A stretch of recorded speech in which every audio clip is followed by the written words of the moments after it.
Nord Stream 2 expects Denmark to approve pipeline in coming months. Moscow, Sputnik. The Nord Stream 2 project expects to receive a permit from Denmark for the construction of a pipeline through its waters in the coming months, Nord Stream 2 Denmark spokeswoman Margrethe Didopoulos told Sputnik on Wednesday. Danish Prime Minister Lars Løkke Rasmussen said on Tuesday that Denmark may block or suspend the implementation of the Nord Stream 2 gas pipeline as it wants to bring the discussion on the project to a pan-European level. We still expect to receive the permit from Denmark within the next months. Permits in 4 of 5 countries have been granted, which is 80% of the pipeline's route, Didopoulos said, when asked about Rasmussen's statement. Nord Stream 2 filed an application in accordance with the Danish law and the guidance received from the country's authorities in April 2017, according to the spokeswoman. The planned route appears to be optimal both in terms of national and international legislation as well as environmental and safety considerations, Didopoulos underlined. As developers, we have to rely on the rule of law and an appropriate attention to processing our application, the spokeswoman said. Nord Stream 2 is a joint venture of Russia's energy giant Gazprom with France's Engie, Austria's OMV AG, UK Denmark's Royal Dutch Shell, and Germany's Uniper and Wintershall.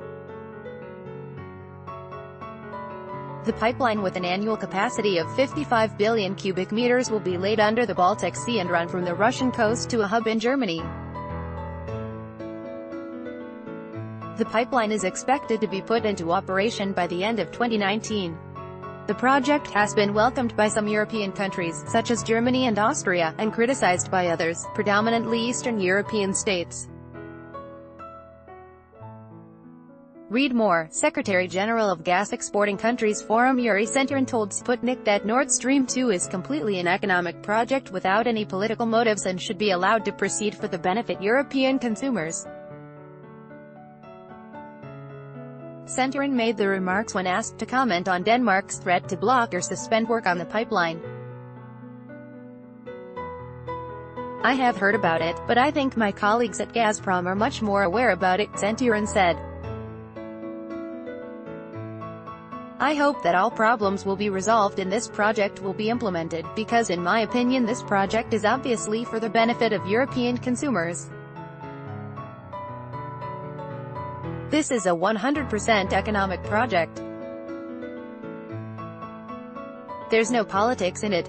We categorically oppose sanctions, and are against discriminatory measures, Senturin stressed. In global markets, the gas market in particular, we call for pure competition. Because it seems to me that this U.S. sanctions policy is one of the elements of unfair competition. Meanwhile, Secretary of State Mike Pompeo said in a congressional hearing on Wednesday that the U.S. government is actively trying to convince its European partners to impede the development of the Nord Stream 2 project. We are actively engaged in all of the U.S. government approach to convincing European government and European businesses alike that increased energy dependence on Russia is inconsistent with what we all are trying to do and pushing back against Russia. Nord Stream 2 is one of several examples that we have made clear that is in completely wrong direction, Pompeo stated.